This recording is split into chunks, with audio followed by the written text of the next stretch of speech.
Hello, everyone. This is Mike Steckline with the Institute for Enterprise Excellence. Oh boy, we've got some background music. All right, had to get rid of the background music there. I'll figure out where it's coming from. Sorry about that, folks. If you got your if you have your phone on hold and you're playing some background music, would be helpful. What I'd like to do for today's webinar is keep the phones unmuted so we could have some dialogue. I'm going to try this again. Okay, great, thanks. So welcome to today's webinar. As I said, Mike Steckline here. Going to be kind of a different webinar this time. The phones are not going to be on mute. I would like to have interaction from folks on the call, and I'm going to pause occasionally and invite some questions, comments as we go through this. This is being recorded so that others who would like to benefit from it can do so, as well as those on the call today are going to have a copy of the recording as well. This webinar is put together with the idea that we've been working on a white paper. The working title is called The Pracademic's Guide to Strategy Deployment.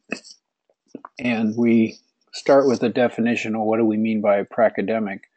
Our team refers to ourselves as Pracademics with the idea that we know that improvement methodology is based on theory, but also if it becomes all theory and there's no connection to the practical application, it can be seen as wasteful and not useful.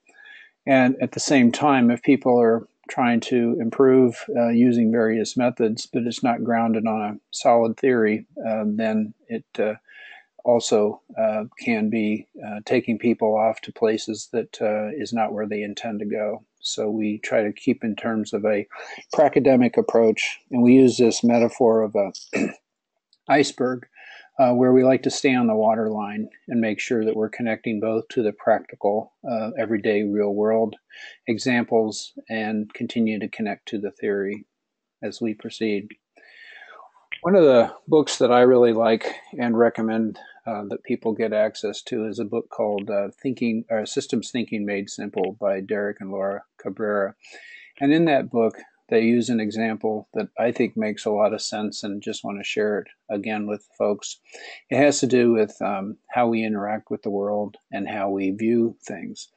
And they use an example of when we are talking with people and interacting with people, even today, perhaps remotely on this webinar, we're not directly interacting with each other or with the world directly. We're interacting through our mental models, and everyone has different mental models that are formed and adjusted over the lifetime. And these mental models are approximations about how the world works. And as we get information, as we learn more, as we have more interactions with others and experiences in the world, those experiences shape our mental models, give us feedback on, and adjust our mental models. And so what I'm sharing today is going to be a series of mental models for discussion, not in terms of what people should be thinking about, how people should be thinking about it, but just sharing some of the current thoughts that we have on what we've seen, connected both to experience as well as theories from thought leaders and other deep thinkers on the subject. And what I'd like to do is go through a series of several mental models. So I've got it in categories of 10 here that we're going to go through. And as I said earlier, what I'd like to do is to pause and get input from those on the call today and see if this is ringing true, if you've got anything more to add, or if you have any questions. If this is not clear, we'd like to make sure that it's going to be useful information. So the first mental model I'd like to go through is what I've called, what are we trying to accomplish? And I phrase it this way. So I think in terms of the prevailing style of management and place it in terms of a traditional view of a organizational chart hierarchy. And I think that We may all be familiar with this. Most of the world has been driven through this model. It represents, there's a few people at the top that are the decision makers, the thinkers, and many people at the bottom are the doers. It comes from an industrial worldview that has been around for decades. Still in the middle of the industrial worldview, moving to more of a systems worldview, but it's still predominant in many of our organizations, work organizations, learning organizations, government organizations. And one of the premises of this model is the idea is you focus on the parts. If you manage the parts well, the organization as a whole will add up to be a functional organization. And also it has a strong focus on the individual. And it's oftentimes thought of as a planned command and control model or a top-down management model. And so to the question of what are we trying to accomplish, in our experience, I think what we are trying to accomplish, organizations that are interested in this kind of work, realize they need to move to quite a fundamentally different view of management. And I like to think in terms of the model that Dr. Deming introduced to the world, and specifically to leaders and engineers in Japan in the 1950s, when he would draw this diagram about looking at the organization as a system when he gave all of his lectures. And it is quite a different view. It challenges you to think about the organization as a system. It forces you to think about, so what is the purpose? What is the purpose of an organization? What is the need that exists in society that an organization meets? And this is important because, as defined, a system is a network of interdependent components that work together toward a common aim or a common purpose. So that would entail being clear about what that purpose is. Strong in this is providing value to the customers. Without customers, there is no system because there's nobody to purchase or receive the output for the system. And it's not just focused on the individual. It includes an understanding of the interaction between the individual and the system. So we think in terms of this as continuous adjustment involving everyone. And we're using a term lately called side-by-side management as opposed to top-down management. And I'll be saying a little bit more about that in a little bit. So there's a lot on this slide, a lot that is contained here. And this is one of those pause points I'd like to pause and see if this rings true for people. Are there any things, concepts that are missing, or are there any that are fuzzy? So I'm going to pause and see if there's any questions or input.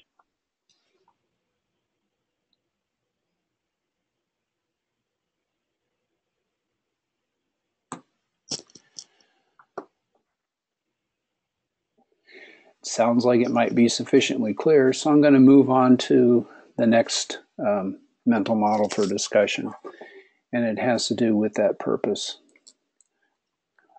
This one's called "The Purpose of a System is What It Does," which is a term that if you study the work of Stafford Beer, a systems thinker, he came up with this acronym POSIWID, and a purpose of a system is what it does.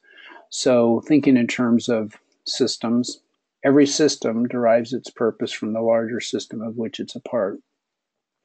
So the purpose of an organization is derived from the need that exists in society. Could be better health, could be better care, could be support for what people are trying to do relative to better products, better services, whatever that need exists.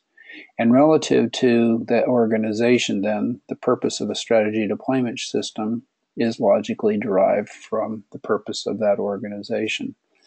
So here's some thoughts on the four main systems, types of systems in an organization that we talk about. And I want to come back to that. What is the purpose of a strategy deployment system? So in the materials that we share, we put down four main systems that occur in any organizations. There is a work system in clinical organizations, it's the care of the patient. Could be the support systems that support the care of the patients. In non-clinical systems, it could be the primary work that people are trying to do to achieve the work that meets the needs of the customers. And of the four systems I'm going to highlight, it's the only one that provides value to a customer. All the other ones are not value-adding systems.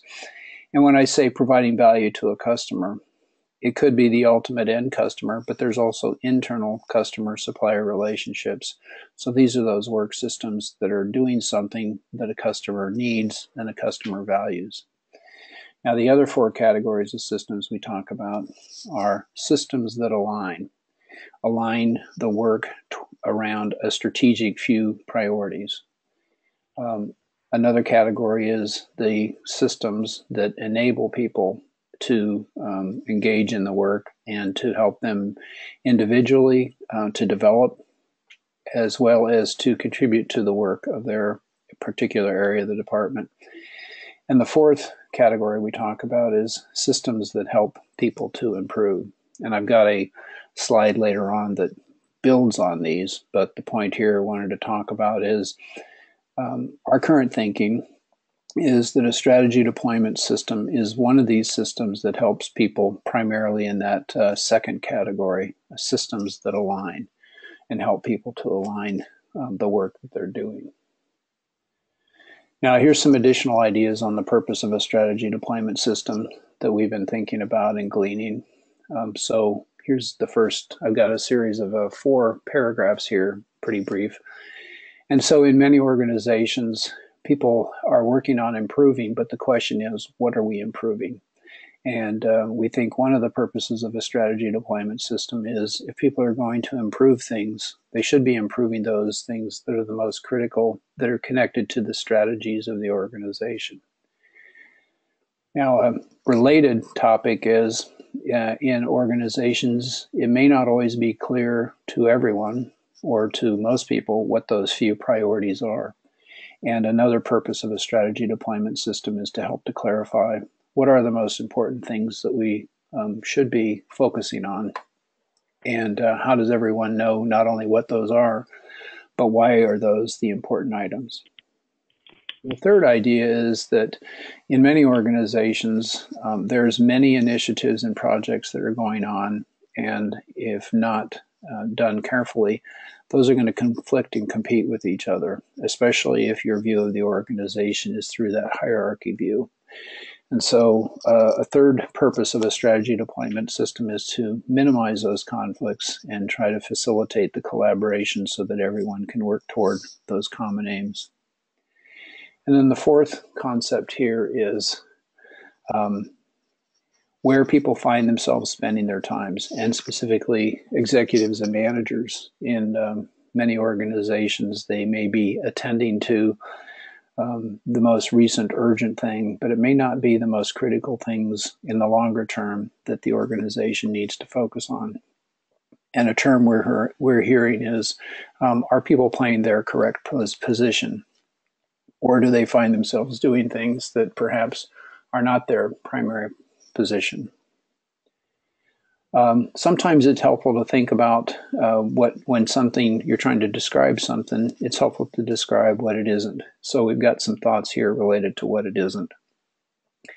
It isn't management by objective, and this is a term from Dr. Deming. As he would talk about this, he would say, as is commonly practiced, not as Peter Drucker intended. And some of the origins of strategy deployment systems come from Peter Drucker and others. And here's what Dr. Deming had more to say about this, about what strategy deployment isn't. So if people have been involved in management by objective sort of approaches in the past, many times it's when those objectives are, as in Deming's term, parceled out to the various components, assuming that if everyone did their part, it would all add up to a productive and cohesive organization. But those, they don't understand the interdependencies of those actions, and inevitably it doesn't work out that way. Another thing strategy deployment isn't is management by results. which means taking action on the most recent data points, any fault, defect, complaint, delay, and requiring or asking people to take action on those particular items. And a related term that Dr. Deming used was management by imposition of results, or MBIR, where you've got some target for performance you want to achieve, but it's people are required or imposed results are out there for people to try to achieve those results without any idea about is the system or the process capable of achieving those results. And so, again, it's helpful to clarify what's the purpose of the system, specifically a strategy deployment system, and what it is and what it isn't. So this is, again, one of those pause points in the conversation today where I would invite any input from anyone on the call to share. Is this helpful to think in terms of what a strategy deployment system is and what it isn't? So I'm going to pause and offer some time for people to provide any input.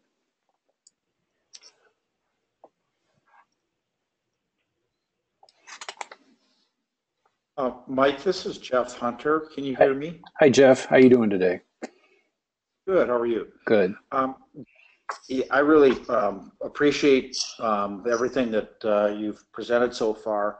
The one that I've seen, I know I've struggled with, and I've seen other leaders struggle with, is the last one. When the idea of a BHAG, or the big, hairy, audacious goal, or stretch goals, or when you give people a challenge, it's remarkable what they can come up with. And so figuring out when you're doing that right and when you're doing that wrong, I think I would need to learn more about. Mm-hmm. So there's an aspect of, from a statistical standpoint, asking a process to do something that it's not capable of, but there could also be an aspect of challenge, or maybe there's some psychology involved as far as, well, how do we think differently about things? And maybe that's something that has to be included in here. Yeah, you got it. Okay, that's good input. Appreciate that. Thanks. Any other thoughts or questions on what's the purpose of a strategy deployment system? Does this match what people are hearing and using in their organizations when they talk about strategy deployment? This is what it does. This is what it doesn't do. Hi, Mike. This is Elizabeth Warner calling, or speaking now, I guess. Yeah. Hello. Hey. So your question was, does this match what people are doing or our understanding of it right now? And I would say no, at least for my area. We are moving from this sort of management by imposition of results, I think, to at least be better informed about the processes and their capability of achieving such targets. But I think for myself, and maybe for a lot of other healthcare organizations, that the reality of that competing priorities and the need to have real conversations about getting to a critical few is a necessary precondition for successful strategic deployment, and that continues to be a sticking point certainly for us. Mm-hmm. I appreciate that. Yeah, and there's some slides later on where we talk about what are people doing as they move forward with deploying strategy, and part of it, I think, could speak to, so if you've got one of those big, hairy, audacious goals or a gap that's pretty significant, how do you go about tackling that? How do you use different methods such as perhaps A3 thinking, or how do you get people to think about what the heck is really going on? How is the current system performing, and also what's connected to what? So what we think is going to be useful may not, and we also understand that these goals are connected to other goals. Yeah, Mike. Yeah. Yes. This is Vicki Reich. Hi. So it's been fairly encouraging. I'm at the Carolinas healthcare system, and when our senior leaders give us the kind of direction that has frequently is missing. It makes it difficult across the whole organization. And I will say that that has been very encouraging lately, where a destination 2020, this is where we need to be by 2020. And, broken down into sort of very simple buckets, growth, value, affordability, and then sort of different strategies underneath all of those. But when those are defined, and pretty much every conversation points to that. And so it was interesting. I love the one slide. Oh, we've got QI, we've got quality improvements. Like, well, what are you improving? Are you improving anything that points to any of those things that are on Destination 2020? That has made our jobs, and of course, there's always improvement. I mean, there's always, the opportunity to have more. But I will tell you, in the last year, that has driven a much different environment and a much different picture around our organization, and very welcomed. Very, very welcomed, especially to those of us who are working with a lean management system. It's really been encouraging. That's great. I appreciate that. And I think as we'll proceed, and the title of this particular webinar is Pracademic's Guide to Strategy Deployment Part 1. And my thinking was, as we learn more about this, there will be other parts down the road, which probably will include some of those examples that you're mentioning. So stand by for some more interaction on that. And if you've got any examples to offer where others can benefit from, that would be greatly appreciated. Appreciate that. Okay, so I've had some discussions on those mental models. Here's another one. And it's something I've been learning about, and I've got some references here. So the problem is not that hierarchy picture per se. This particular structure does serve a purpose. And where some of this comes from, it actually comes from physics and the study of thermodynamics. And you can see this in nature as here's a picture of a river delta taken from a satellite view. And you can see many small parts leading to eventually what becomes streams and then river, and then as that goes out to the ocean. You see it in the human body where you have the lungs, and if you looked into the lungs, how the different parts would then branch out into smaller and smaller parts, which helps to transfer both oxygen and CO2 going one way or the other. And you see it in nature. You'll see it on the trees from the top of what's above the ground, but you'll see it also what's below. And that structure is prevalent in nature, and it's also prevalent in organizations. And I get this information from a book that I really like called Design in Nature by Adrian Bijan and Peter Zane. And Dr. Bijan is the one who has coined the term the constructal law of physics. It's very interesting, and it's I think pertinent to not just the systems in nature, but the social systems that we create, including organizations as systems.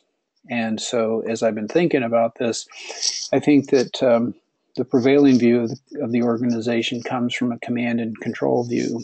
And there's some other explanations and history about where this structure came from. If you study the work of Peter Schultes, when he was alive, Peter would talk about how this came to be in management, and he would tell the story of a train wreck that occurred in Massachusetts, where people wanted to find what's the cause of the train wreck, how did that occur, and how do we keep it from happening again. And one of the countermeasures that came up as a report was put together, and the report was led by a gentleman who was a West Point graduate, and they came up with this structure to essentially help the fledgling transportation industry, the train industry, as a management system, understand the different roles in an organization. But unfortunately also took another role, which was that the next time there's a train wreck, you'll be able to determine who's at fault and who to blame, which again is an unfortunate output of using the structure this way. So if we turn that structure on its side, and I've seen some organizations want to take it the full 180 degrees, but we're thinking in terms of if you turn it on its side, you can then think in terms of that structure as not so much command and control, but align and coach. And so what does that mean? And it moves into another topic here that I'm going to connect these two and then pause for input. So if you have 4 different groups of people, starting with the customer on the right, and then you had people in leader position, you had managers and the people on the front line, and those front line folks are the ones that are the value creators, the value providers for those customers, where people would spend their time and focus. You could think in terms of something to overlay on top of this. And we've been thinking about basically 2 sort of triangle images. And there's this strategic slice, which has to do with preparing the organization for the future. What work are we in? What is our purpose? Vicki was talking earlier about 2020 and what are the key things we need to do to prepare for the future, which gets into developing strategies, things that differentiate us, new areas of focus, and could also be, and probably does include, what are we going to stop doing? And from strategy deployment, strategy development becomes deploying that strategy. So that's one triangle to think about. And you can see from this diagram, the intent is this is where the people, the leaders in the organization would be spending most of their time and their focus, less so with managers and less so with the front line. But everyone has some involvement in that particular aspect. The other one, and we've come up with different terms for this, and one that I keep hearing a lot about is operations. And I don't know if it's the right term, but let's think this through, and I'd like your input on how this is making sense. So with this one, it has to do with the day-to-day, the problems of the day, going back to providing value to those customers, addressing the problems of the day, which means some sort of a daily management system, which is more than people doing their best, but again, connected to aligning the work of the individuals, enabling people to be involved in the work, and then improving the work. And again, different levels of involvement, thinking about that with the different players involved. And another system that we've been thinking about overlaying here is standard work system. Not just standard work for the people at the front line about the best way to do a certain thing, but standard work for managers, standard work for leaders. What is the current best way for them to carry out their particular work? And how do they do that on a regular basis? How do they do it together so that people are connecting on their standard work? And then how are they improving how they do the work? And it's really that important system that connects both the strategic as well as the operations, because both are important, handling the problems of the day as well as preparing the organization for the future. Something that we've noticed is, so that line, I guess in an ideal state would be pretty much diagonally through the organization, but we've noticed that in many organizations, the line is not there. The line seems to be quite far removed, where both leaders, managers, and frontline, all groups seem to be pretty actively involved in the day-to-day, and how much time is being attended to for the future seems to be quite less. So if that's the current state, and I'm not sure how distant that is from ideal, bridging that gap means that there's new rules and new roles for people, which is going to be different. And the thinking here is it has to be more than just having people move closer to their goal. If you want leaders to be spending more time with where they should be spending their time, that means managers need to be spending their time more where they should, and the front line needs to be moving where they should as well. So all parts need to be adjusting. And where should the focus be?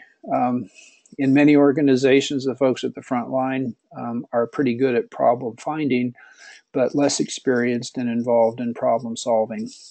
So getting more people active in not just pointing out the problems, but actually being engaged in solving those problems. Managers have a challenging role because they're working both ways to be able to translate the strategy, as well as coaching people to be better problem solvers and really developing daily management systems. And the leaders, they still have a role in the daily operations, but it's much more around prioritization, problem escalation, but also preparing the people for the future leaders of the organization, and trying to help people to filter and make those improvements.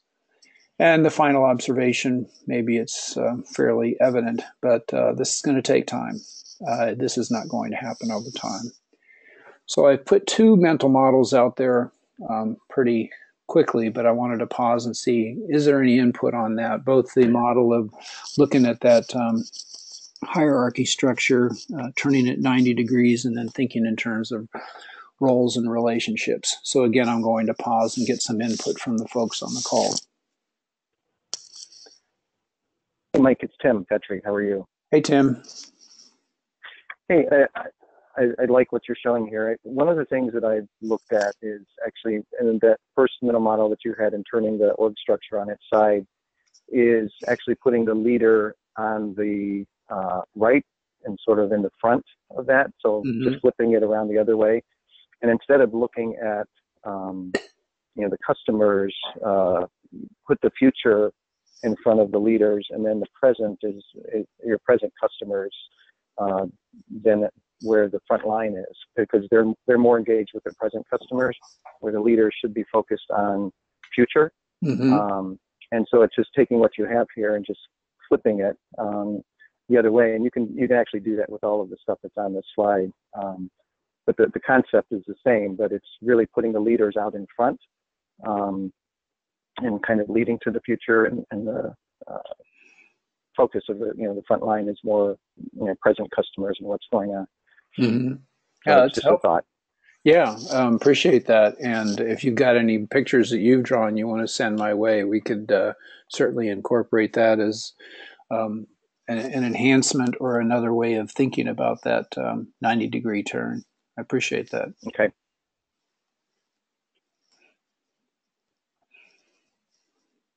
Any thoughts from folks in addition to those comments by Tim?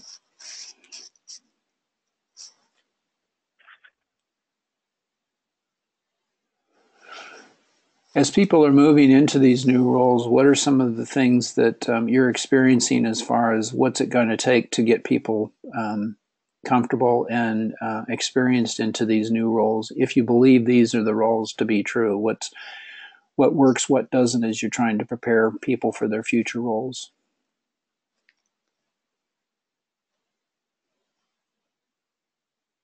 Mike, hi, this is Les Fecka. How are you? Hey, Les.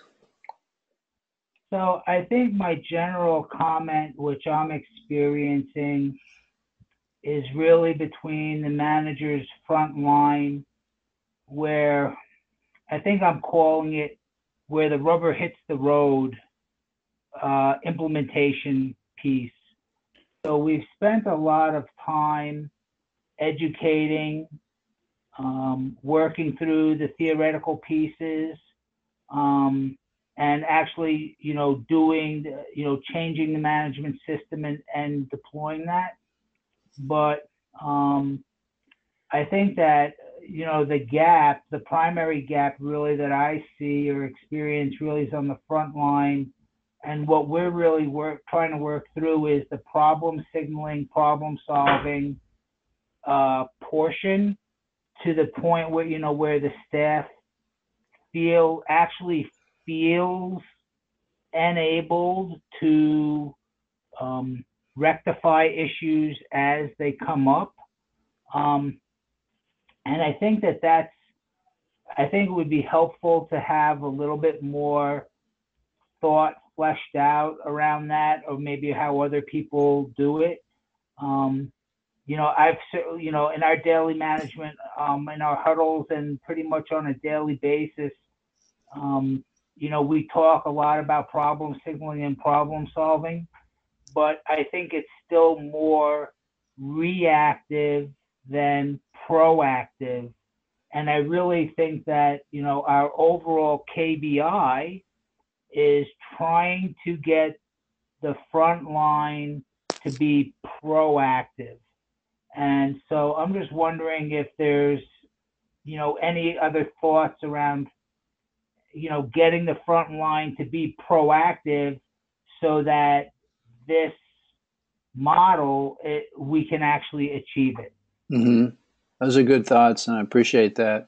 I can tell you what I've seen in organizations is I think ideally the idea would be instead of pushing that line from lower left to the middle, to allow it to be pulled, which means different roles and capabilities for frontline, then different roles for managers, then different roles for leaders. And in reality, it isn't always pure pull. And I know in your organization, you guys have coined a term called push, which is a combination between pull and push. But I'd be interested in the thoughts from others relative to Les's observation about what's it going to take to get real and active involvement from the front line. What have people seen works? What doesn't work? What have they tried? Would be helpful. Les, this is Vicki again. This is something that takes a lot of time, I think, in our experience. The only way to get that pull, as Mike described it, is for the leaders and the managers to spend a great deal of their day at Gemba to establish some form of managing for daily improvement. Huddle boards really have been highly successful in our system. And it happens little bit at a time. It's these little tidbits of, wow, the boss didn't jump in and fix this. They we fixed it. And we not only fixed it, we decided what needed to be fixed. And by teaching them to be problem solvers, and then as a result, standard work usually comes from that. But it's very slow. It's rare for a department to just start with a huddle board and instantly understand that they are now the problem solvers and the supervisors are not. But we have seen that kind of, and I'm looking at the top of the slide, this will take time, and most assuredly it does. But we've seen it work. And it takes, the managers and the leaders doing leader huddles afterwards to help the leaders help drive the managers to find out how the managers can then support their front line, et cetera. So it does work. And we've seen some wonderful examples and a lot of excitement, in fact, that the team is becoming more engaged in their own work environment, and the people who know the work the best are the ones that are being permitted to make process improvements. Thanks, Vicki. That's good input. Appreciate that.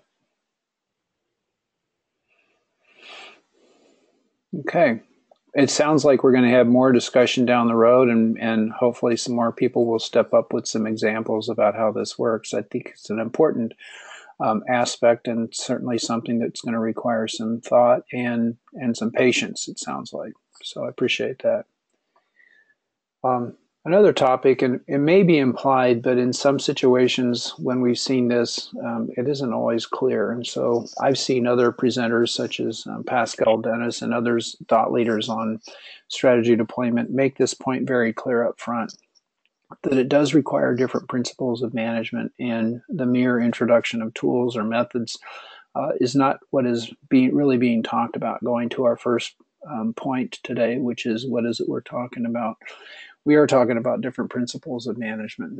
And one way to think about this, if you go to organizations that are trying to move in this direction, it's not too uncommon for them to create a house or get someone else's house as far as looking at how things work. And it's not wrong, but it can be an incomplete view, and it can also cause some challenges if people aren't careful. A quote that I like to think about is what Dr. Deming offered when he was interviewed for an NBC program in 1980. titled "If Japan Can, Why Can't We?" And at the end of the program, they asked him, why is it that his thoughts and principles were being applied in other countries, but not in the United States, or at least in Western management? And his response was that he thought people expect miracles. They think they can just go copy. And he said specifically about copying from Japan, but they don't know what to copy. And spent a bit of time with Dr. Deming, and I know that what he was talking about, and at least I'm pretty sure, he was talking about what are the theories that people need to understand, and how can they learn those as opposed to trying to look at things on the surface. So looking at things on the surface, and it goes back to that iceberg metaphor that we'll often use, just looking at tools. And this can be a trap also for strategy deployment. So if people find some attraction to the tools, but they haven't thought about what's below the surface, they may be falling into a trap. So we think in terms of, yes, there's the tools you see on the surface, but what are the processes that lead to those tools and those results and those behaviors? And digging deeper, what are the systems of which those processes are a part? What are the principles upon which those systems are based? And then going even deeper, what's the knowledge from where those principles come from? Now, specific to Toyota, if you studied them and learned more about what's underneath their waterline, you would see that there's a lot there. And it includes a view that you can find this from the website, where you can learn about what are their guiding principles. The Toyota Way, described, Jeffrey Laker wrote about this. It is put in terms of what are their values. And then the Toyota conduct. So we talk about ideal behaviors. But in the middle there, you can see a framework that looks a lot like what people are trying to learn about and apply related to a strategy deployment. So how do they go from the goals to the daily operations? Not too dissimilar to what we were just creating with that other view of the 90-degree view. And so, again, if you go to the iceberg metaphor, and if people would understand that behind the tools and methods of enterprise excellence, there are a number of principles that we talk about. Again, they're not our principles. We've just learned that they're principles that if people understood them and applied them, they would see the logic of the tools that they're trying to apply. And the problem here is if people don't take the time and really understand those principles and merely trying to copy the methods, including copying methods for strategy deployment, I think what they're trying to do is putting it on a platform. One more thing to insert here, and I mentioned it earlier, is the origin of strategy deployment. If you study it, companies like Toyota and others did incorporate strategy deployment, but some of the people that developed it early on were people like Americans, Joseph Juran and Peter Drucker, if you went way back and studied it.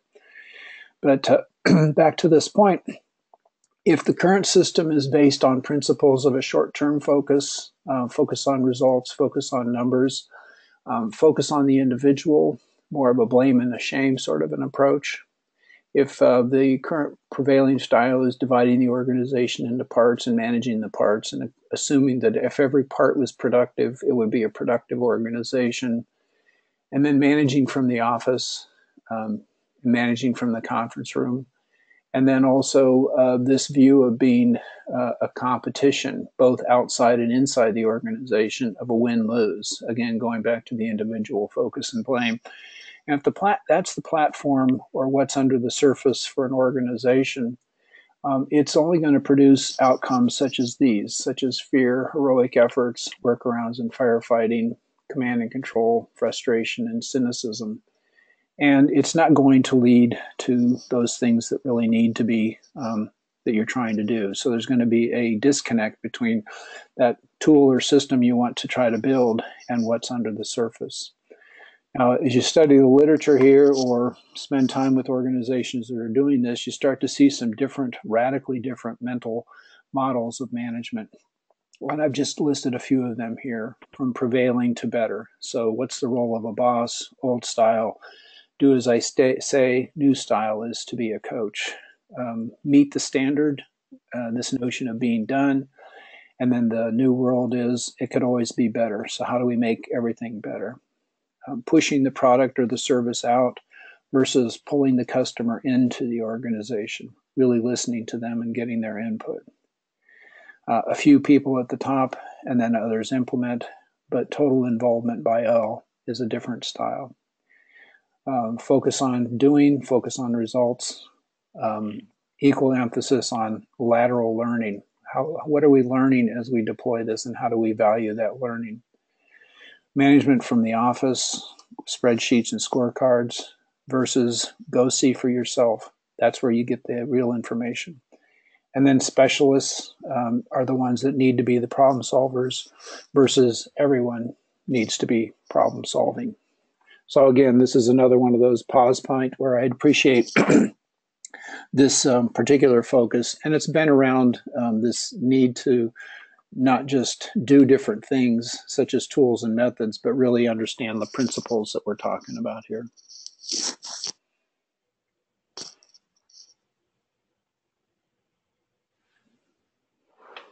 Has it been a challenge in organizations not understanding the principles, or has this not been a problem for people as far as really understanding what these new principles of management are?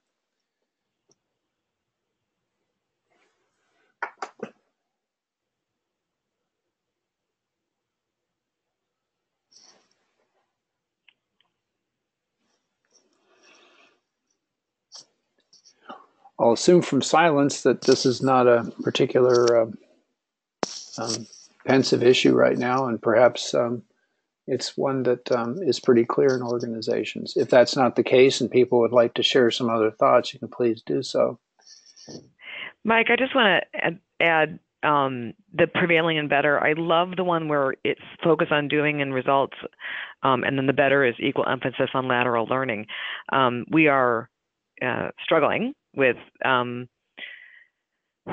to improve, and then how do we spread that? And so while I think our learners are excited and want to share, we don't have processes and systems built to be able to do that lateral learning. So we're in the midst of trying to understand and build our way there to be able to get that lateral learning done. So I just appreciate that added into these mental models. Many of the others felt like ones I already knew, but that one was, I appreciate you calling out. Yeah, thanks for that. Appreciate it. Got a comment on the chat function here, the changing the mindset. It's an issue of really understanding the depth enough to be able to teach it to others and then try to spread it around. So that is very true. I believe it is a challenge. I think if organizations read a book or two on strategy deployment and think that it's a introduction of some tools, and if they haven't thought through about different behaviors and actions on the part of everyone in the organization, it's going to be a tough go. So, Mike, this is Jeff Hunter. Hey, Jeff. In addition to this concept of what my role is in the organization, this mental model, I think the other mental model that is a challenge in healthcare is that, like a university, we're kind of a classic, what they used to call professional bureaucracy, bringing in the old theory of Mintzberg and Etzioni and people like that. And in a professional bureaucracy, the nature of that organization and how that organization functions is really different than many other types of organizations. So in addition to what you have on the screen here about the change in an individual's role, a professional bureaucracy is built around around professional autonomy. And so I think that mental model of what the team is and how the team functions is also very important. Yeah, it's good input, and we need to add something about that because it is a challenge with many industries that we see, healthcare included, but also others that you've mentioned. Appreciate that. Thank you. Okay, going to move on, continue on here. We'll try to get to all of the points today if we can. If not, we'll then shut it down and continue it on for the next webinar. This next topic, I've just called it Too Much on Our Plate. And I have a picture there where too much is on the plate. And what we've noticed here is grasping the situation is usually a first necessary step. And we've seen and also helped many organizations that have done what we call the Post-it note exercise, where starting with the executive level, have everyone on a Post-it note write all the different projects and activities and priorities that they're working on, put them up on the wall and see what you have. And we've seen this process generate hundreds of Post-its, and people are surprised at what they see. They're even more surprised when they invite the next level of management to add their Post-its, and they learn a lot about what's been going on. And I'd be interested in the thoughts from others that have done this exercise. Some common questions that we hear is people saying, so how did this happen? How did we get to this? And then also, if this variation is at our level, what's the effect that it has downstream in an organization as far as prioritization, frustration, focus? Questions about, is everything of equal strategic importance? Are they all really must do, can't fail, or have we got other things involved in here? And question about, are some things operational? What's necessary to call it keep the lights on, that it's important, but it may not be of that strategic nature. And then people will wonder and many times start to work on how they can prioritize, filter, and also remove some things. Maybe not everything needs to be done. There's some psychology, I think, involved when you start removing things, when people get concerned about removing something that's personal for them, and maybe they worry about what they're going to be doing. And then a final thought here, not the last thought, is if we could just 5S our plate, how do we keep it manageable? How do we start saying no, or at least not yet on things?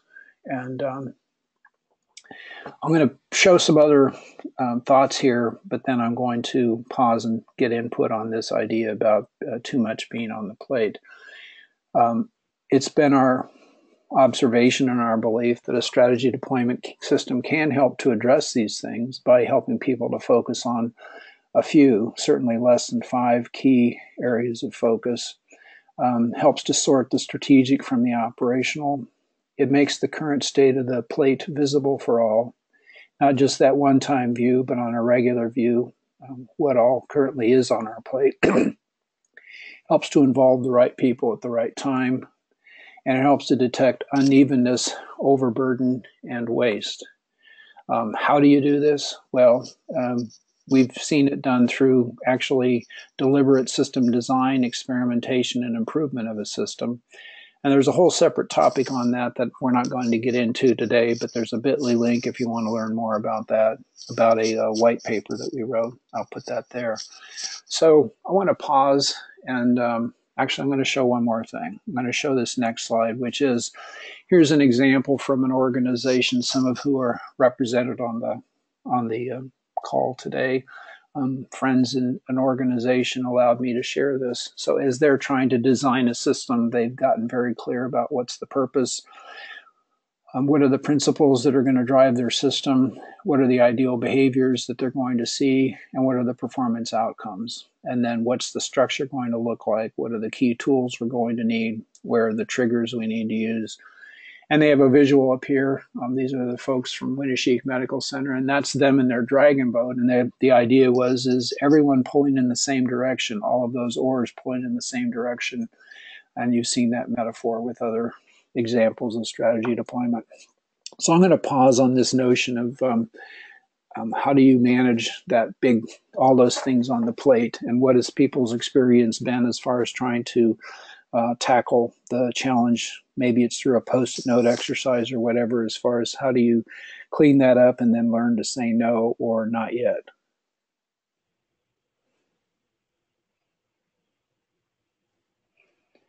Maybe having too much on the plate isn't a problem for people on the call.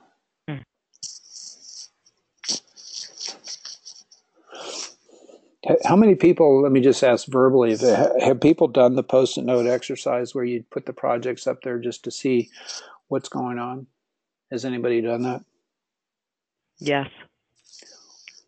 Yes. What did you learn? So this is Elizabeth Warner again. I worked with our executive team to generate this list, and it got massive just within our executive team. And as we went down one layer informally, we were at greater than 200. And then I was not in the room anymore. So, and then I don't know what happened after that. So the prioritization and the structuring and the filtering process, I'm not privy to. So we've got clarity on, I think, what the strategic themes are, but it's not clear to me how much has been prioritized versus shuffled. I just don't know that. Mm-hmm. And that makes it a challenge because I'm tasked with training and supporting the construction of our management system, which includes strategic deployment. Mm-hmm. Okay, appreciate that. Appreciate that candor and statement of current state, what you're working on. Mike, this is Les Fecka. So I think that my comment would be is that what we've done in our department down here is, as we were working through our standard work, a visual management checklist board, PDSA board, is that the staff said there's too much stuff on the board and we don't know how to focus our efforts, and we don't know if we're winning or losing. We understand that we talk about it all the time, but can we try to simplify it a little bit? And so the suggestion that they had come up with was to take the top project and really put the primary focus on that top project with the time frames, time dates. The huddle was focused on seeing if the objectives for that project were being met, so that the team really felt, like, okay, the things that I am doing, I can visually see how I'm contributing to the overall success. And then I think another interesting thing happened a couple of weeks later when we were reviewing our standard work again. And the team said, we don't need, as part of our standard work, we don't need everything listed that's routine, that we already know what we do on a day-to-day basis. They said that doesn't have any value for us. But what does have value for us from a standard work perspective was trying to identify the gotchas and trying to incorporate that into the visual management board, so that really the team felt that at the end of the day or midday or at any time of the day, they could take a look up at a board or walk by the board and say, oh, you know what, the carts need to be wiped down today because they don't routinely remember to do that. Or, okay, what is the process that we developed for an item that came in without a purchase order? And so we've actually been working on changing our entire communication board to focus on the more subtle things instead of being focused on the routine and obvious things, just so that we're filling stuff up on a piece of paper that we can show administration. Mm-hmm. And with the team's input, I think that it's been actually more helpful, because not only did they come up with the idea, and once they come up with it, they kind of own it and manage themselves to it, but I think it helps us deliver better service as well. That's great. I appreciate that, Les. And I think that it is an example of, you know, what has to happen um, to make those boards and those tools really owned by the people that use them, and the willingness to say, well, maybe we'd made this too complicated. Let's try to simplify. I think that's very healthy. So we're nearing the end of the hour, and I want to honor everyone's time. Rather than going through the rest of the slides, I'm going to pause here and just say that we'll pick that up the next time. I'll schedule part 2 discussion. I'll incorporate some of the input from today's discussion into that. And I just want to show you just a few things as we close down. There are some helpful resources, and I'll send this slide deck out with the people that are on the call and that would like to have it. So to learn more, there's some books here. I mentioned Pascal Dennis, and there's some other current literature. There's also some interesting literature in the military history going way, way back. I learned this from Pascal Dennis, that many of the concepts about what this is really about can be found more in some of that literature and less so in the modern business literature. There are some other webinars that have been recorded, so you can see some of those that are on this slide. And again, I'll send this out to everyone so you don't have to write those down. Everyone will get the recording. But if you learn by listening to webinars, and we'll add the recording for this webinar on the list as well.